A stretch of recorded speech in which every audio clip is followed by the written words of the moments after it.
Where are we at on the world stage? What could the consequences be?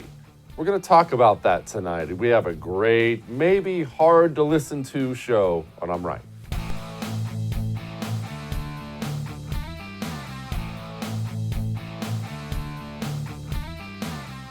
With regard to the disappointment relates to the fact that Russia and including not only Russia but China basically didn't show up. China, Joe. China is the name of that country you can't remember. Let's, you know what, take down all the political stuff and China stuff for a moment. Have you ever looked into Pearl Harbor? Have you ever done any reading on Pearl Harbor? Documentary or something like that? I'm only using this as just one example. Have you ever read about or watched what happens when a naval ship gets involved in combat with another naval ship and things start going south and the ship starts to go down? And remember, I always do a show you can watch with your kids. This one's going to be no different, but we're about to have a very frank conversation here, a very frank conversation. And let me explain why we're about to have this frank conversation. When we look at things like World War II, World War I, we almost look at them now, because we're so far removed from them, we almost look at them as if they're movies. And frankly, they are. I mean, how many World War II movies have you seen out there? They are movies.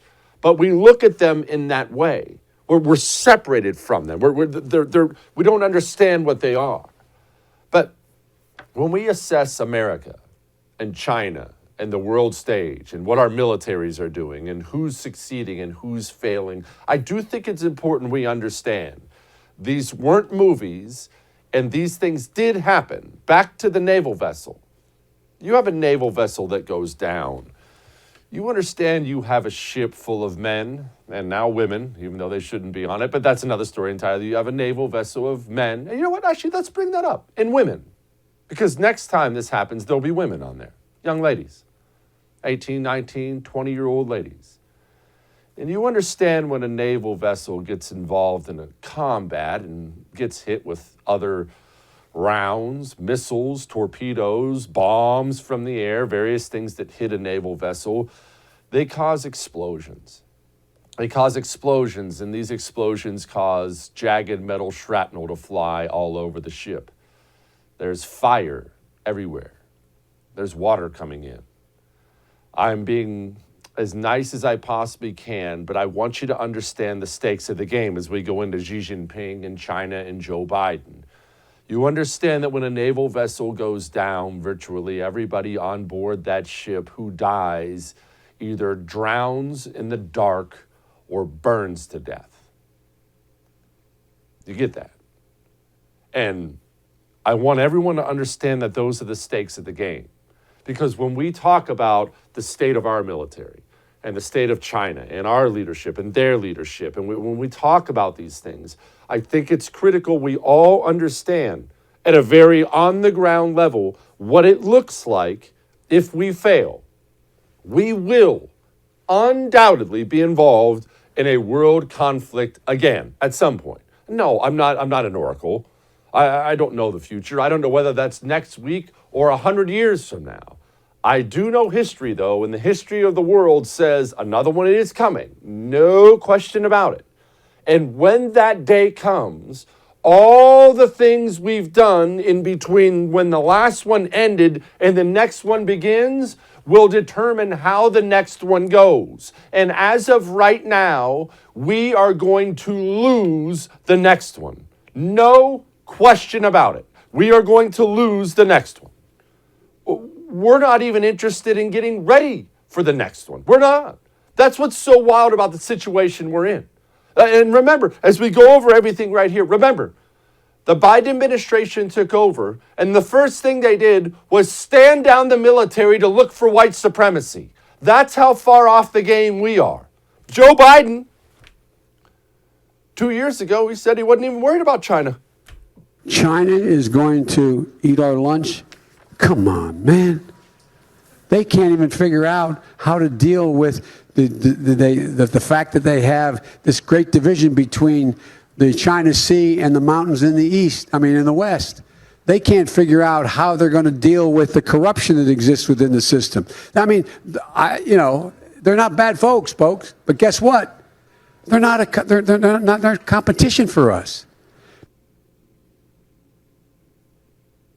Yeah, they are, Joe. Yeah, they are. That's what's so wild.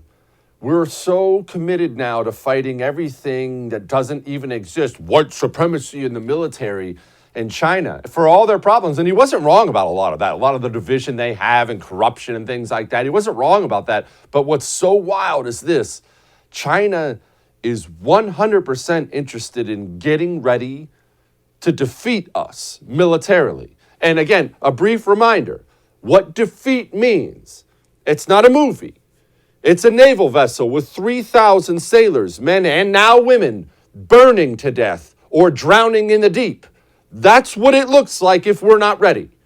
That's what it looks like. And believe me, we're not ready. You don't have to just take it from me. General John Hyten, he's the vice chairman of the Joint Chiefs, and he's retiring.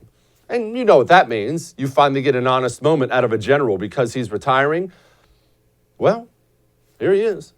I'm concerned about the pace of how fast we can do things anymore in this business. So I'm unbelievably proud to have been part of this organization for a long time. I still have 6 weeks to go, and I'll run right through the tape.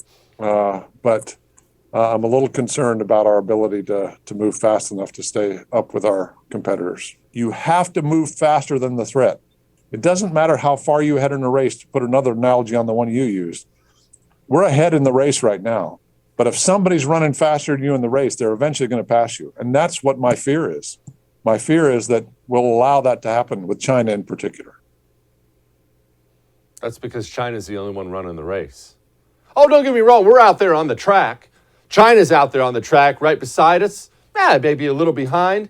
And they're at a dead sprint because they're going to beat us if it kills us. We're on the track in the next lane over, but we're on a nice jog. Oh, look at the stands. Oh, there's pretty birds up there. Oh, look, a quarter. I think I'll stop and pick it up. Completely unfocused and unprepared for what's coming. Oh, and speaking of China, they steal our stuff. Remember all the stuff we left the Taliban? All of our drones, all kinds of advanced technology? Yeah, China's going to have their hands on that now because China's currently working with the Taliban to make sure they're the new Taliban partners. So any military technology of ours China didn't already have, well, they're certainly going to have thanks to the Taliban and Joe Biden. And we have a retired CIA officer. Get this, wrap your mind around this. They steal between $300 and $600 billion of intellectual property a year. A year. Now, what do I mean when it comes to intellectual property? Well, understand something. I'm going to break this down as basic as I can because I only have a basic knowledge of it anyway. But still, basic knowledge. Let's say I develop a missile. I'm an American company, Jesse Kelly Missile Company. See, I just came up with that right now on the air. Jesse Kelly Missile Company comes up with a new sweet missile. And I have a bunch of advanced technology in there. No one's ever seen it before. Technically, according to law and supposed to be international law, at least for a time, I own the rights to that. It's mine. Well, there are countries out there like China who are interested in winning and not interested in following the rules. They don't care about international law.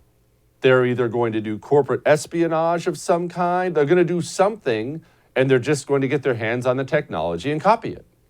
Oh, well, someone should do something. Who's going to do anything? We're not concerned about China. We don't even pretend to be concerned about China as they drop nuclear sub in the water after nuclear sub in the water and do space travel. What are we doing? What are we doing here? Because remember, the next war is coming. Again, I don't know when. Next year, next week, 100 years from now, I don't know. But there is one coming. What are we doing to prepare? Well, we now have a climate czar coming to the Pentagon to make sure the U.S. military is being kind enough to climate change. Are we ready? You know we're not ready. You remember that story just a little bit ago about the submarine? got in an accident out there? Why is a submarine in an accident in the South China Sea? We didn't have any details on it. Yeah. Our submarine ran into an underwater mountain. We have naval vessels catching fire in San Diego ports, billions in damage. We didn't even sound the fire alarm for 10 minutes because our crews are so unprepared for basic Navy things. We are going to lose a major war. And that description I gave you in the beginning about sailors burning to death or drowning, I gave that to you because when the day comes and you have to, you'll be on your phone because that's where we get our news now, and you're looking at pictures and videos like you've never seen before in your life, and you're sitting there crying into your phone, understand everything we're doing now is what's going to cause it. You don't wake up the morning war starts and just, you know what, let's prepare today. Let's take this seriously. You prepare right now. Right now. Those are the stakes of the game. And I mean, look, I'm supposed to bring up this poll. Rasmussen has a poll. 57% of Americans believe Joe Biden is a weaker commander-in-chief than recent presidents. That's up from 43%. And I guess that's supposed to make me happy. Woohoo! We're unhappy with Joe Biden. I don't want to be mean or cynical here. Why is that supposed to make me happy? We're stuck with Joe Biden for 3 more years because people can't do 5 minutes of research on their own and figure out how he's going to govern. Joe Biden's been an unmitigated disaster. There's no question about that. There's not a single thing he's done that has surprised me. Has it surprised you? I doubt it surprised you, but that it's so shocking to so many people tells you all you need to know. Why are you shocked? This is who he is. This is who he was. This is now the National Democratic Party. And now, we don't like him now. Buyer's remorse. Okay, well, I don't know about you. Man, my watch is 2021. We don't get to change him now for 3 more years. That's the state of things. We're in such a state internationally. They're freaking making fun of our president in Australia. This man needs a retirement home and a warm bowl of soup, not access to the nuclear codes. When he's not making a fool of himself misreading auto cues, Biden is making utterly incomprehensible decisions that further weaken the US. He does, and he is. And we're stuck with him now.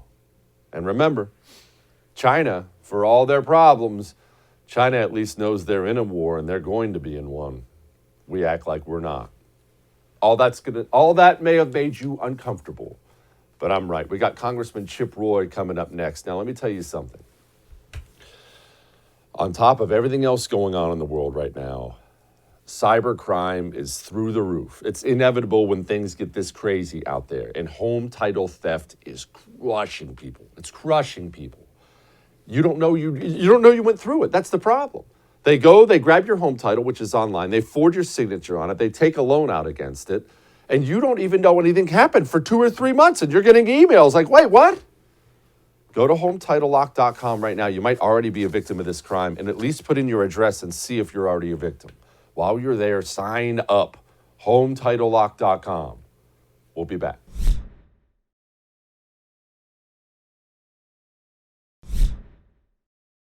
Joining me now, as he often does, Republican Congressman from the great state of Texas, Chip Roy. First of all, Chip, let's just get this out of the way. If Republicans actually take back the House, would you please run for Speaker? We actually need somebody with some balls in there. Well, look, I will say this. We need a big swift kick in the pants to Republicans, and I can promise you right now, and I'm going to say it right now, the leadership right now is not doing what needs to be done in order to stand up against this crazy radical leftist agenda, and we need a change. Amen, we do. All right, I look, you can't go 5 seconds without a news scandal taking over the news cycle. And I think people are forgetting, at least, that the Democrats are trying to pass a $1-2 trillion bill that will fundamentally reshape this country. And now they're trying to do it quietly, I think. What is happening with this thing? Well, first of all, remember that what we have on the drawing board is the $1.2 trillion infrastructure package. which is all sorts of garbage in it, Green New Deal stuff you and I and most Americans would not want to see in there, on top of a handful of roads that might make some sense. Then they've got their massive reconciliation, so-called reconciliation deal, which is a remaking of our entire economy. It was $3.5 trillion.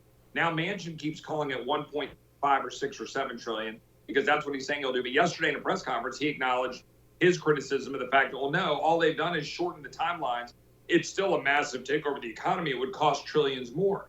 The fact here is the American people don't understand what's actually happening, which is the Democrats here, with then Republicans not doing everything they need to do to fight it, are trying to take over your entire way of life, your entire economy. And you see the result of that over the last 10 months. Since Trump left, everything's gone to absolute utter hell. We've had a complete destruction, inflation going up, supply chains are destroyed, no security at our border. We've got now people walking off the job because of vax mandates, and they're right to do so. God bless them. I want more of that. And that's what's standing. But right now, the good news is we're trying to throw sand in the gears, and Democrats are still in disarray. And let's just pray for Virginians to do something intelligent today and vote for Youngkin. Congressman, about you know what? Actually, I want to play you this little video of Joe Manchin from yesterday because I can't decide exactly how I feel about it. This is a recipe for economic crisis. None of us should ever misrepresent to the American people what the real cost of legislation is. While I've worked hard to find a path to compromise, it's obvious compromise is not good enough for a lot of my colleagues in Congress. It's all or nothing, and their position doesn't seem to change unless we agree to everything. Enough is enough. It's time our elected leaders in Washington, all of us, stop playing games with the needs of the American people and holding a critical infrastructure bill hostage. Okay, infrastructure bill is being held up, or reconciliation bill? I just want to make sure I'm getting clear on this because people are confused. Which one's he fighting against? So what Manchin would tell you is that he would be fine moving the $1.2 trillion infrastructure bill, which, by the way, half of it isn't really infrastructure, massive Green New Deal subsidies, additional regulations, all sorts of garbage in it that we wouldn't like. It's the least offensive bill, though, right? The reconciliation bill, which is the takeover of health care, trying to jam Medicare for all through back channels, universal family leave, all sorts of massive child tax credits, an enormous social welfare state boost. Manchin is hedging against that and trying to move infrastructure and then saying, oh, look, we'll sit down and talk about reconciliation. Well, God bless him for at least holding against the socialist line coming from Bernie Sanders and AOC. But I don't want to give him or Sinema too much credit because they're advancing garbage legislation and saying that that's the thing that we need to rally around. And then he's going to say, oh, well, it's your way or the highway stuff. My way or the highway is, do you have the constitutional authority to do that? Do we have the money to spend on this? Or should we be leaving this to Texans, to free enterprise, rather than all the garbage that they're trying to push through here in Washington? But I'll give him credit for at least trying to push back against the socialists in his party. You brought up the debt, and I'm glad you do talk about it because not very many people do, sadly. The debt situation is approaching ahead, I have to assume, right? At some point in time, we're not going to be able to cover the interest on this thing. No, that's right. I mean, at $30 trillion, right? This is an extraordinary, it's an insane number. And my real concern, Jesse, and I think you'll appreciate this, besides the fact that we're undermining the dollar, we're actually empowering China, we're weakening our economy. The bigger problem is we are borrowing and printing money to fund bureaucrats to screw you, to screw me, to screw the American people with tyranny. We're funding an education establishment that teaches our kids that America's evil. We're funding a DHS to have wide open borders. We're funding a court system to make crap up in the Constitution. We're funding a DOD that's more interested in climate theory and woke diversity officers and leaving $85 billion in the hands of the Taliban than they are in actually defending the United States of America. You know what? To hell with that crap. Why are we borrowing money against our kids and our grandkids to fund these bureaucrats to screw you and me? And that's what I think is actually going on, and that's what we should be fighting against. Congressman, I want to play you our Commerce Secretary. I thought this was pretty revealing on just how concerned this administration is with how normal people are living. This isn't something that can be fixed overnight, but the important thing is Fundamentally, supply chains and logistics are run by the private sector. People say to me, will Christmas gifts be delivered? To which I say, call FedEx. That isn't what the government does. Oh, God, wow. Look at that. All of a sudden, the government doesn't want in private business anymore. That's amazing, Chip. Well, I love how this federal government wants to tell every private business that they've got to force vaccinate their employees. They want to go in and meddle and tell you exactly how you're going to have to deal with all of the regulatory state that they're now trying to cram down the throat. The Green New Deal agenda, which would bankrupt America and cause energy poverty, drive up the prices of gasoline. Oh, wait, are we already seeing that happen? Drive up the price of energy for heating your homes. And then they want to say, oh, private sector, you figure out the supply chain. No, you guys quit screwing up the economy by paying people not to work, by bowing down to China, by bowing down to Iran, by funding a pipeline or helping support a pipeline for the Russians, but screwing up a pipeline in America and preventing us from drilling. All while you're trying to chase the unicorn land of solar farms and windmills rather than actually having affordable, clean American energy. All while the Chinese are producing coal-fired plants because they know how to kick people's butt and not go pursue a radical woke agenda at the expense of our national security and our economic freedom. I'm worried about what's coming for travel in this country, Congressman. I mean, latest airline obviously is American Airlines. Last I checked, I think it was 2,000 flights have been canceled. I'm hearing privately from American Airlines pilots that tomorrow is being dubbed Walkout Wednesday. So I don't think that number is about to improve at all. Part of me is pretty happy these people are about to experience pain for their policies. It couldn't happen to a nicer bunch of folks for the airlines to have to eat this when they're the ones that made their own bed. And I mean that. And you know what? American Airlines is headquartered in Texas. Southwest Airlines is headquartered in Texas.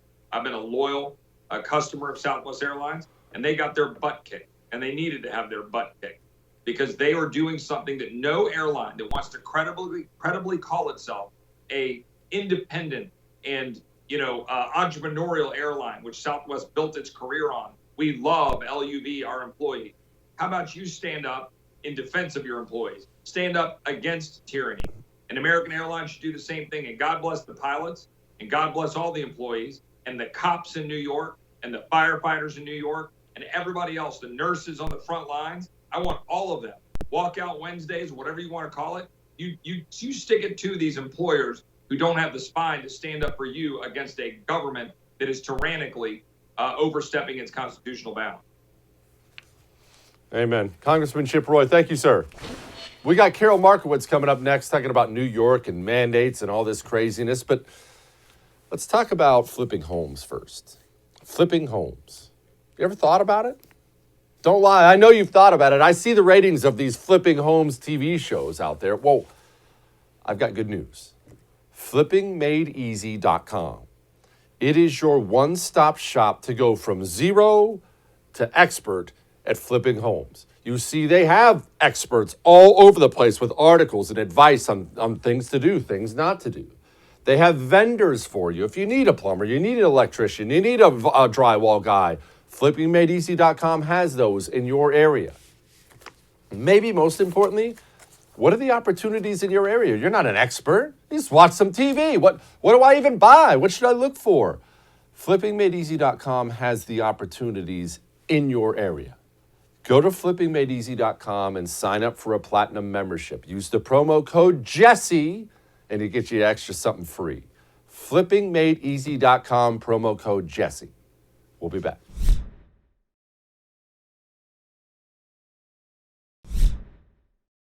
Joining me now, my friend Karol Markowicz. She's a columnist with the New York Post. Karol, look, let's begin at the beginning. Bill De Blasio. Now, everybody knows I despise Bill De Blasio probably more than any other politician on the planet. That's true. Well, you have to live under him. And now, before we get to all the vaccine mandate stuff, I'm seeing rumors today he's going to run for governor. Karol, please tell me this isn't possible. It's possible. He's running. He's for sure running for governor. I mean, what else has he got going on, right? But I don't think he's going to win. I think there has been a shift since New York City elected him twice as mayor. People realize he's incompetent. Even like the communists I know think he's like the worst and can't get anything done. He really has been sort of a unifying force in New York City that everybody just sort of thinks he was one of the worst mayors we've ever had, and that he has no role in future political office. I mean, just look what happened when he ran for president, and he ran the most like anti-Trump campaign, which should have gotten him somewhere in the Democratic Party at that point, and yet he went absolutely nowhere, and it was a pathetic flame out. I just don't get why he wants to run. So I live in Park Slope, which is his neighborhood. He is constantly like hanging out outside this like coffee shop or this restaurant in Park Slope. Everybody knows those are his favorite spots. I see him, 2 p.m., middle of the day, just like with his pods in, like hanging out outside, not doing any work, just chilling. Like, I just don't get, like, why are you even running for governor? Like, go live your dream. Come back to Park Slope. Hang out outside your favorite coffee shop. Enjoy, Why do we need to go through this? Karol, I do have to ask, because I have other stuff I wanted to get to, but I really, you just made me think of this. He runs for president, he flames out, and I'm going to be as nice as I can here. You know what a nice person I am, Karol. You're so nice. Setting his politics aside, he might be the least likable human being I've ever seen on the planet. He just is kind of a nasty, unlikable oaf who you see the guy and you don't want to be within 20 feet of him. And yet he did get elected to the most important city in the world, in my opinion. Yeah. How did that happen? So it's interesting because the first race, he was just sort of the leftist among a field of sort of moderate to left people. And New York had Republican or independent leadership for a very, very long time. It had been 2 terms of Giuliani, followed by 3 terms of Bloomberg. And the Democrats in New York were sort of like, let's take a chance on like a full-on socialist. And they did. The second time he ran his campaign against Donald Trump. Donald Trump was president. He ran an entirely like, Trump, you hate Trump? Vote for me. Trump, Trump, Trump, Trump, Trump, vote for me. And he won. I think in a lot of other situations, there would have been a primary. He would have lost. I think in a lot of other cases, if Donald Trump wasn't president at that time, Bill De Blasio does not win a second term. But I like that you say he's so super unlikable, because as you know, every time anybody says that about a woman, it's sexist. So in the future, I'm going to point to Jesse Kelly calling Bill De Blasio like the most unlikable human being in the whole world and show how, it's not just women. Well, Karol, I'm equal opportunity with being rude to everybody. I don't discriminate between men and women. All right.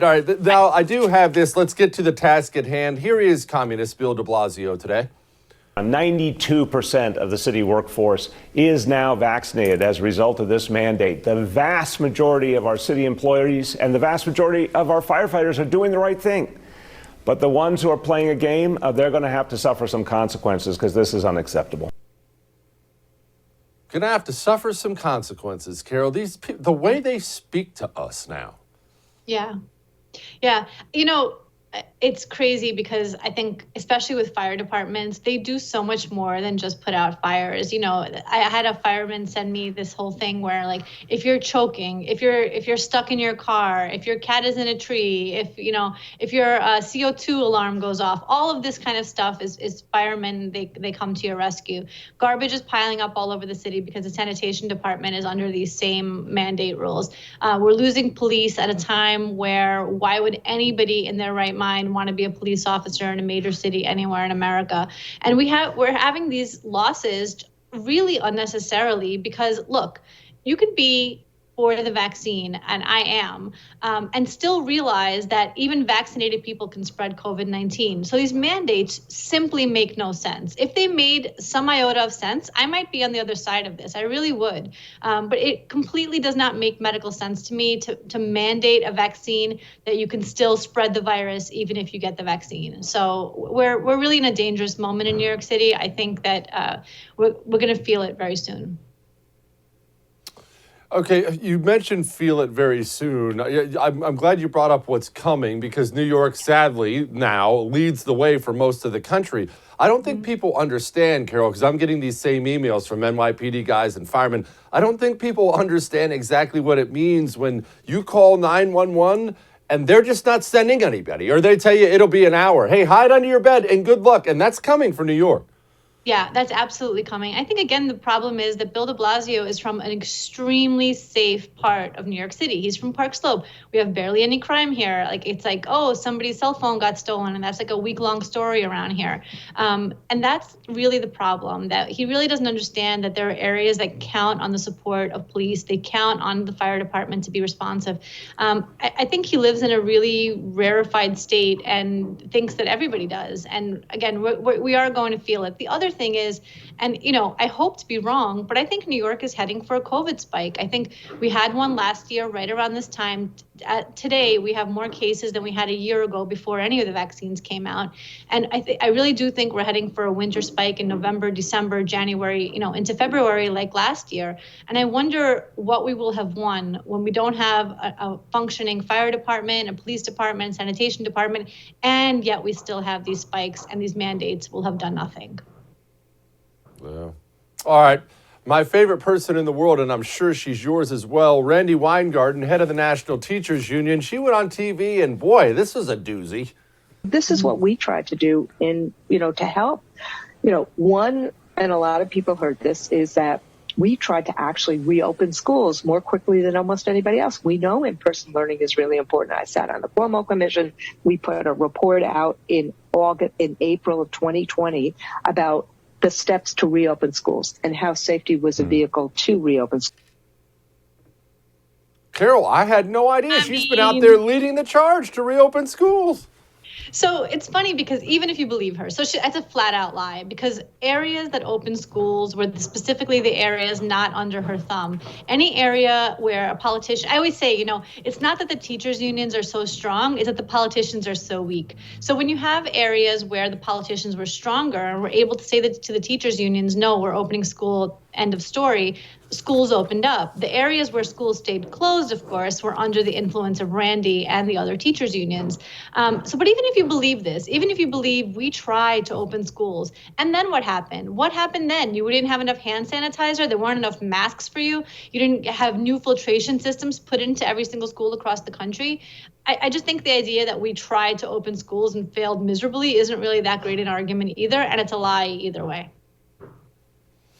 Carol, you have a new piece out in the New York Post. I would encourage everyone to go read it about culture wars. Are they good? Are they bad? I talk about them all the time. I'm all about them, but I am curious. What say you?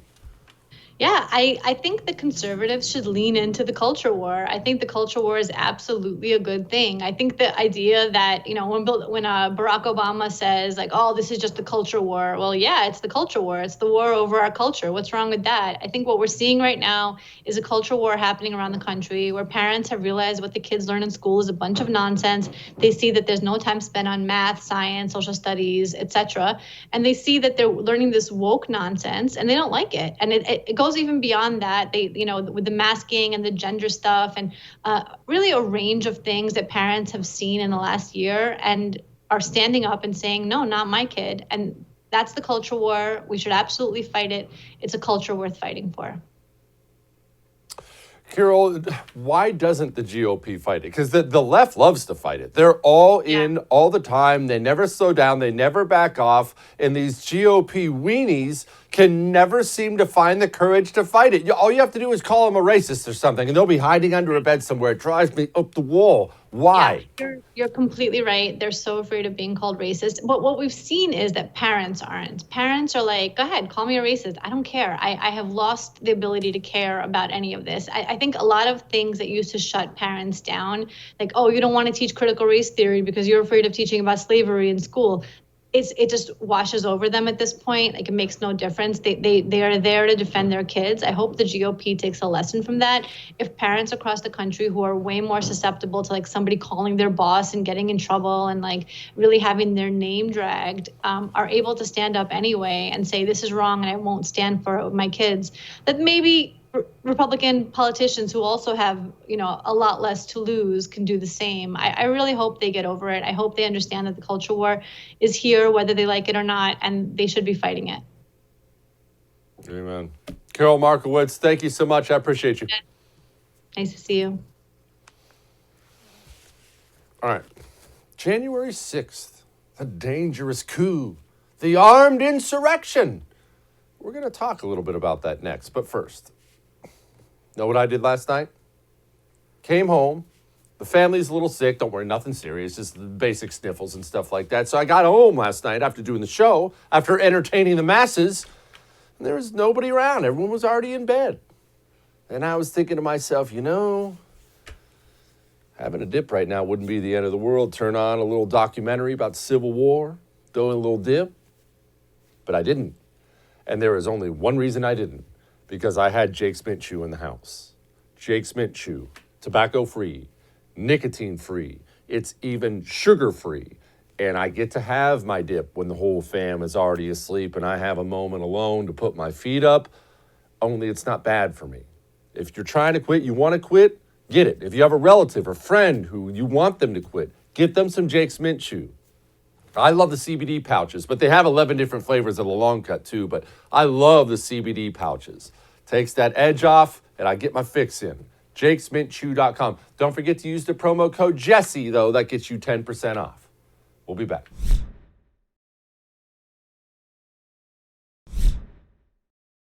January 6th. That dangerous insurrection, the coup. And I want to remind everybody about January 6th, okay? The entire mainstream media sold that day as something that was the end of the world. And not only everyone on the left, 90% of the people on the right that day. Some still to this day talk about how it's the worst thing in the world, lock these people up forever. I mean, just very bizarre stuff. Instead of watching and waiting and trying to figure it out. And I want you to pause before we go into all this, and I want you to think about all the things that have come from January 6th. We still have committees. We have the FBI going after white supremacists, the military too. It's everywhere. Well, my friend Tucker Carlson, he's an actual real journalist in case you didn't know. He and his team did real journalism on January 6th and what actually happened. And I was texting with him on Saturday, and I will just tell you, it's not what you think.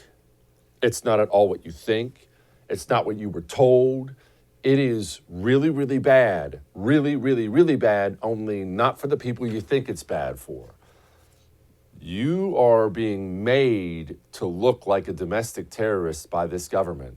And you're being made to look like a domestic terrorist by this government so this government can justify crushing you, the political opponent of the ruling power. That's a fact. What I just said is an absolute fact. And you know how I know it's a fact? Because before this documentary even came out, by the way, it's got all kinds of documentation in it. These are hard facts. It's not a big opinion show. Before it even came out, the media started freaking out. And before I play you the montage, I want you to picture this scenario. I welcome you into my home. You come knock on my door. Jesse, can I come in? Let's eat some cheesesteaks. Sure, come on in. And I invite you into my home. And I'm not saying anything about it, right? You can obviously look around. There's the living room. There's the bathroom. The kitchen's over here. But I make it a point to walk over to a closed door and say, don't look behind this door. Don't you dare open it. No matter what happens, it's important that you don't look behind that door. Doesn't that tell you something? Maybe not something specific, but it definitely tells you something, right? Definitely tells you something. I don't need to know every detail about January 6th to know something is awry. All I need to do is watch how the media reacts to somebody actually digging into it. Tucker Carlson has created a terrorist recruitment video. Fox TV branching into fantasy programming. A new series from Tucker Carlson traffics in conspiracy theories surrounding the insurrection on January 6th. Tucker Carlson attempting to rewrite history around the January 6th insurrection. Tucker Carlson makes a tribute video to the terrorists. Tucker Carlson is hitting a new low, completely rewriting the history of the Capitol insurrection in a way that defies belief. Tuckums previewed a documentary that goes beyond the usual Daughters of the Confederacy rewrite of the January 6th insurrection to shameless lying and conspiracy mongering. Why so worried? I mean, look, I was told. I mean, you just heard it there. It's an insurrection, right? A coup.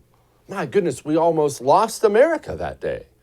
Well, if we almost lost America and it was a dangerous insurrection and a coup, I, an American citizen, I think I would want to know the facts behind it. Wouldn't you? Wouldn't that be something that would make you curious? Why are you so insistent that I not look behind the door? Something to think about. All right, we got Light in the Mood next.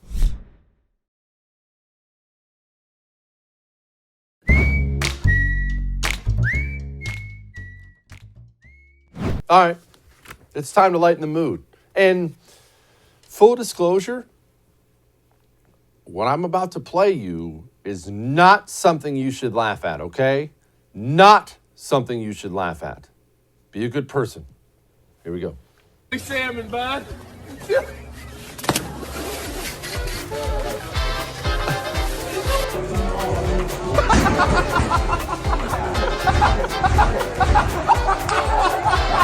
Alicia, come here.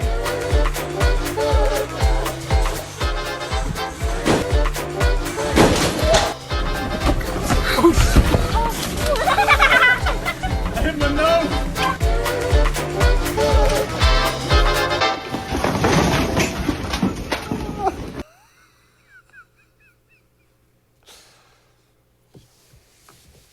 Quit. I'll see you tomorrow.